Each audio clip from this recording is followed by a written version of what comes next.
Au petit matin, la caravane arriva à un village perché à flanc de colline, entre ronces et pierres blanches. Le soleil perçait à peine les brumes nocturnes, et des rideaux de linge séchaient encore entre les maisons de bois et de corail. Le panneau d'entrée était à moitié effacé, mais Erika lut à voix haute « Albra. Dernier hameau à Ranirvel. On dirait un village tranquille. » Trop tranquille. Ils descendirent des chariots. Les villageois les regardaient avec une méfiance discrète, mais aucun ne semblait hostile.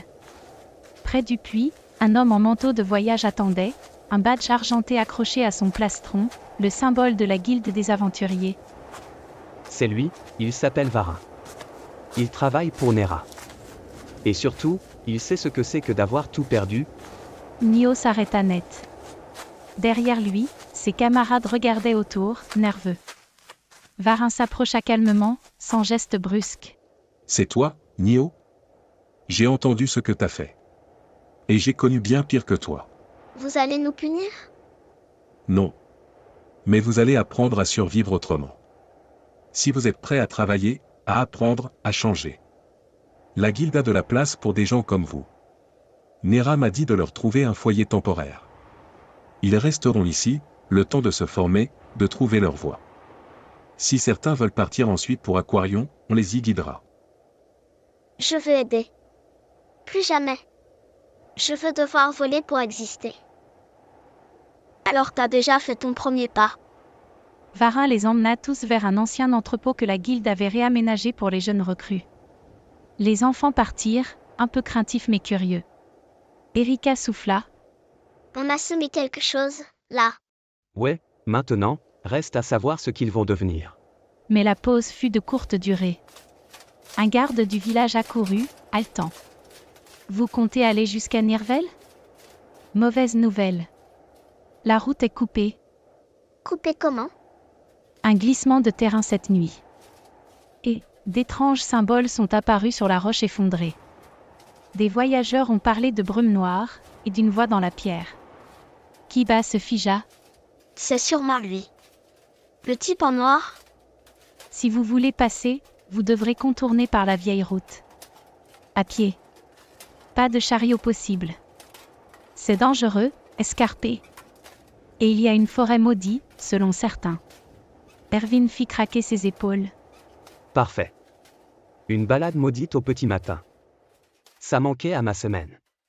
Peu importe. On continue. Nirvel, on arrive. À la dure. Après avoir dit au revoir à Nio et aux autres enfants, Kiba, Erika et Erwin prit la route du sentier de la montagne des routes serrées des murs escape.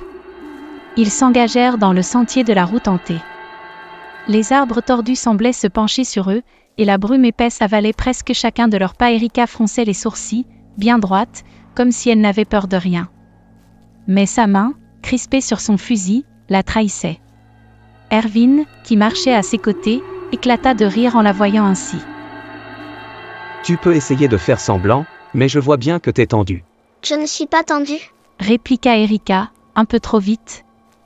Kiba, lui, avançait calmement, ses yeux scrutant les arbres, puis la brume autour d'eux.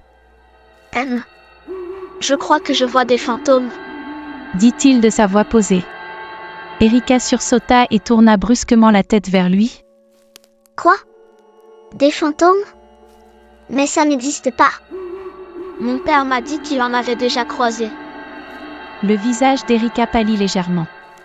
Elle déglutit, et pour une fois, ne trouva rien à répondre. Ses pas devinrent un peu plus rapides, comme pour mettre de la distance avec l'ombre des arbres. Erwin ne put s'empêcher de rire plus fort. Allons, ne t'inquiète pas. Même si des fantômes rôdent ici, ils ne vont pas te manger. Kiba se tourna vers Erika, son regard calme contrastant avec la brume oppressante autour d'eux. N'aie pas peur. Ryu disait toujours que les fantômes ne sont pas aussi méchants qu'on le pense. Ils aiment juste faire des blagues aux personnes terrorisées.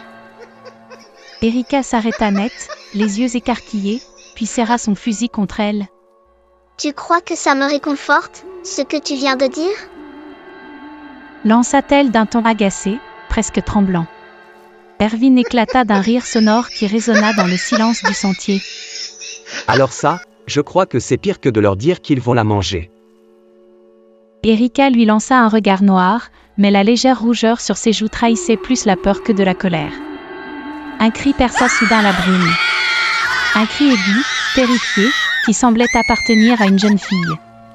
Presque aussitôt, deux voix masculines se joignirent, affolées, résonnant dans l'écho lugubre de la route hantée. Erika sursauta et, sans réfléchir, se colla derrière Kiba comme pour se cacher. Kiba, lui, resta immobile, son regard fixé dans la direction d'où venait le vacarme. Ses sens s'affinèrent.